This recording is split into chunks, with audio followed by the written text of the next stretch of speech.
எனக்கு ஒரு பிலாசபி இருக்கு. எனக்கு 3 விஷயம் பிடிக்காது. அது 3 நம்மளுடைய கல்வி முறையில் இருக்கக்கூடாதுன்னு நினைக்கிறவன் நான். எனக்கு என்ன பிடிக்காதுன்னா ஹோம்ஒர்க், டியூஷன், எக்ஸாம்.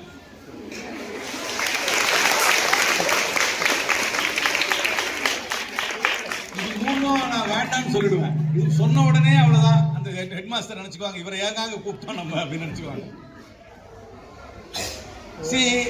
நீங்க பாத்தீங்கன்னா என் மகளும் இங்க வந்திருக்கு. சின்ன குழந்தையா இருக்கும்போது அந்த சன் நியூஸை பார்க்க எப்போ மழையில் லீவ் விடுறாங்கன்னு பார்த்துட்டு இருக்கோம். மழையில் லீவ் விட்டாங்கனாக்கா ஹாப்பி ஆகிடும். ஏன் குழந்தைங்க ஸ்கூல் லீவ் விட்டா ஹாப்பி ஆகிறாங்க, ஸ்கூல் வந்தால் ஸ்கூலுக்கு வந்து ஹாப்பியாக இல்லைன்றது யோசிச்சு பார்க்கணும். ஏன்னா ஸ்கூல் வந்து ஒரு பெரிய ப்ரெஷர் பாயிண்ட் ஆயிடுச்சு. இப்போ இருக்கிறதுல நிறைய ப்ரெஷர். இப்போ பாருங்க, இப்போ கூட இந்த 12th ஸ்டாண்டர்ட் ஸ்டூடெண்ட்லாம் வெளியே கூட விடலை, எல்லாரும் உள்ளே பூட்டி வச்சிருக்காங்க. இதில் இருக்கீங்களா எல்லாரும்? எல்லாம் எக்ஸாம் வருதுன்னு சொல்லி இல்லை, ஒரு ஃபங்க்ஷன் ஒரு மணி நேரத்துக்கு வெளியே விட மாட்டேங்கிறாங்க. நம்மளோட எஜுகேஷனல் சிஸ்டம் வந்து ஹை ப்ரெஷரில் நடக்குது. மார்க் வாங்கணும், ஹை ப்ரெஷர். சின்ன வயசுல இருந்த ஸ்கூல்ல 8 மணி நேரம் இருக்கிறோம், அதுக்கப்புறம் போய் டியூஷன் கிளாஸ்ல போடுறோம், அதுக்கப்புறம் எக்ஸாம் வைக்கிறோம். அந்த மார்க் வாங்கினா தான் நம்ம வாழ்க்கையில வெற்றி பெற மாதிரி எல்லாம் பண்றோம். என்னை பொறுத்த வரைக்கும் அந்த கல்வி முறை மாறணும். சின்ன வயசுலயே மார்க் போட்டு இந்த குழந்தை நல்லா படிக்குது, இது ஃபர்ஸ்ட் ரேங்க் வாங்குது, அப்புறம் வீட்டுல யாராவது ஒரு அத்தை வரும், எப்ப பார்த்தாலும் சொல்லுவோம் என் பிள்ளை எப்பவே ஃபர்ஸ்ட் அப்படின்னு சொல்லி ஒரு பொய் சொல்லுவோம். இந்த மாதிரி சொல்லி மற்ற பிள்ளைங்களை எல்லாம் மட்டம் தட்டும். உண்மையா இல்லையா? இந்த மாதிரி ப்ரெஷர் எல்லாம் என்னை பொறுத்த வரைக்கும் சின்ன பிள்ளைங்களுக்கு கொடுக்கூடாது. எதுக்கு வந்து ஒரு ஃபர்ஸ்ட் ஸ்டாண்டர்ட்ல இருந்து மார்க் போட்டு ரேங்க் போட்டு எல்லாரும் பிரிக்கணும். அதனால எஜுகேஷன் வந்து படிக்கிறது வந்து ஒரு ப்ளஷரோட வரணும், சந்தோஷமா இருக்கணும். அதான் நான் குழந்தைங்களை எப்பவுமே கேட்பேன், குறும்பு பண்றியான்னு சொல்லுவேன். எல்லாம் குறும்பு பண்றியா இல்லையான்றது ரொம்ப தலையை கீழே போட்டு யாரும் பதில் சொல்றது இல்லை. குறும்பு நிறைய பண்ணணும். இந்த வயசுல குறும்பு பண்ணாட்டி எந்த வயசுல குறும்பு பண்ண போறீங்க? எங்க வயசுல குறும்பு பண்ண போறீங்க? நீங்க உங்க வயசுல குறும்பு பண்ணணும். அதனால எஜுகேஷன் வந்து ஒரு ஜாயா இருக்கணும், சந்தோஷத்திலோட இருக்கணுமே தவிர உள்ள மன அழுத்தம் நிறைய கொடுக்க கூடாது. இப்ப குறிப்பாக இந்த 12ஆம் கிளாஸ் 10ஆம் கிளாஸ் பப்ளிக் எக்ஸாம் எழுதுற மாணவர்களுக்கு நான் சொல்றேன், இந்த மார்க் நல்லா வருது நல்லா வரதை வச்சு உங்க வாழ்க்கை ஒண்ணு நிர்ணயம் பண்ண போறது இல்லை. நிறைய சான்ஸ் வரும். நாங்களாம் எலெக்ஷன்ல நிக்கல, ஒரு எலெக்ஷன்ல தோக்குறோம், திருப்பி அடுத்த எலெக்ஷன் வந்து நிக்கிறோமா இல்லையா? அந்த மாதிரி தான் இது ஒன்றும் இந்த மார்க்கே வந்து உங்க வாழ்க்கையை நிர்ணயம் பண்ணாது. அதனால இந்த பிரஷர் இல்லாம இருக்கணும். டீச்சர்ஸும் எஜுகேஷன் வந்து ஒரு ஜாய்ஃபுல்லா இருக்கணும். அது வந்து கத்துக்கிறது ஒரு நாலேஜா இருக்கணும். வந்து ஒரு குழந்தை வந்து எல்லா குழந்தையும் ஒரே ஸ்பீட்ல வந்து படிக்க மாட்டாங்க. ஒரு குழந்தையும் ஒரு ஸ்பீட்ல படிக்கும். அதான் சில குழந்தைங்க கொஞ்சம் லேட் டெவலப்பர்ஸா இருப்பாங்க, சில குழந்தைங்க கொஞ்சம் ஃபாஸ்ட் டெவலப்பர்ஸா இருப்பாங்க. அதனால ஃபாஸ்ட் டெவலப்பர் சில்ட்ரன்லாம் பெட்டர், கொஞ்சம் ஸ்லோவா டெவலப் பண்ற சில்ட்ரன் வந்து மட்டம்ன்றமெல்லாம் பண்ணக்கூடாது. அதனால இந்த தாழ்வு மனப்பான்மையை பள்ளிக்கூட நிலையிலேயே யாருக்கும் உருவாக்க கூடாது. எல்லாருக்கும் ஒரு ஜாய்ஃபுல்லா இருக்கணும். அதெல்லாம் போகணும்னா இந்த பிரஷர் குறையணும், இந்த மார்க்ன்ற பிரஷர், எக்ஸாமினேஷன் பிரஷர். அதுக்கப்புறம் டியூஷன் எதுக்கு? 8 மணி நேரம் ஸ்கூல்ல நல்லா படிச்ச அப்புறம் நல்லா கத்து கொடுத்தீங்கன்னா எதுக்கு டியூஷனுக்கு போகணும்? பிள்ளைங்க போய் மற்ற விஷயங்களை படிக்கணும். வெளி உலக செய்திகளை படிங்க, நிறைய படிங்க, மற்ற புஸ்தகங்களை படிங்க. போனே பார்க்காதீங்க. போன்ல நிறைய வீட்டில் போய் போன் டிவி நிறைய பாக்குறீங்களா? அதை கொஞ்சம் குறைச்சுங்க. அதெல்லாம் குறைச்சிக்கிட்டு புஸ்தகத்தை படிங்க. இங்க லைப்ரரி இருக்காமா?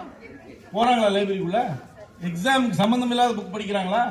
அது யாரும் படிக்கிறதே கிடையாது. எல்லாரும் எக்ஸாமுக்கு சம்பந்தம் இல்லாத, உங்களை யாரும் கேள்வி கேட்காத, உங்களுடைய சந்தோஷத்துக்காக உங்களுடைய இன்பத்துக்காக நீங்க வாய் விட்டு சிரிக்கிறதுக்காக சில விஷயங்களை நீங்க செஞ்சாகணும். அது ரொம்ப முக்கியம். பிள்ளைகளுக்கு நீங்க அந்த வந்து டீச்சர்ஸ் கொடுக்கணும். அதுக்கப்புறம் பிசிக்கல் எஜுகேஷன் ரொம்ப முக்கியம். பிடி டீச்சர் இருக்கீங்களாங்க? எங்க நார்மலா எல்லா ஸ்கூல்லயும் பிடி டீச்சருக்கு மரியாதையே கொடுக்க மாட்டாங்க. லேட்டா வர பிள்ளைய மட்டும் பிடிக்கிறது வச்சுக்குவாங்க. உங்க கிளாஸை வந்து மேத்ஸ் வாத்தியார் கேட்டாருன்னா கொடுக்காதீங்க. பிடி வந்து நான் கோஷனை முடிக்கல, உங்க பீரியட் எடுத்துக்கிட்டாங்கன்னா மேத்ஸ் வாத்தியார் கேட்பாங்க, அதுக்கெல்லாம் கொடுக்காதீங்க. பிடி டீச்சருக்கு மரியாதை கொடுங்க.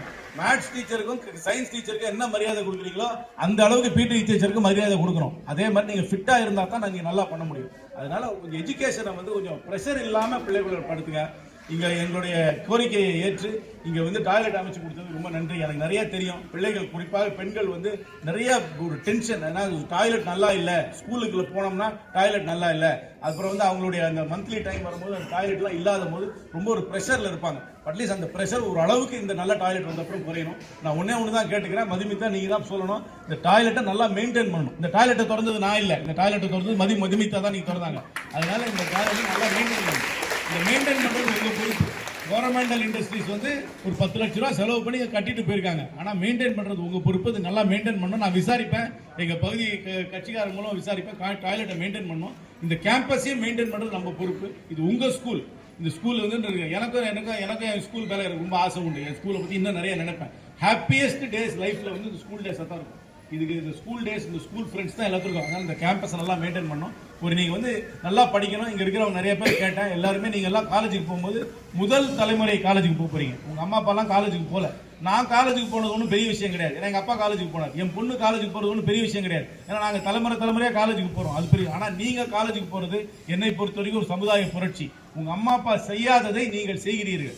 ஒரு தலைமுறை செய்யாததை நீங்கள் செய்கிறீர்கள். அதனால் நீங்கள் வாழ்க்கையில ஏற்கனவே வெற்றி அடைந்து விட்டீர்கள். நீங்கள் வாழ்க்கையில வெற்றி அடையவில்லை என்று தயவு செய்து நினைக்காதீங்க. நீங்க ஒருத்தரும் காலேஜுக்கு போகும்போது நீங்க எல்லாம் ஒரு தலைமுறை செய்யாத காரியத்தை நீங்கள் செய்கிறீர்கள். ஆனால் நீங்கள் கண்டிப்பா காலேஜுக்கு போகணும். குறிப்பா ஒண்ணு சொல்றேன், எந்தெந்த சமுதாயத்துல பெண்கள் நன்றாக படிக்கிறார்களோ, எந்தெந்த சமுதாயத்துல பெண்களுக்கு சுயமரியாதை இருக்கிறதோ அதுதான் வளர்கின்ற சமுதாயம்.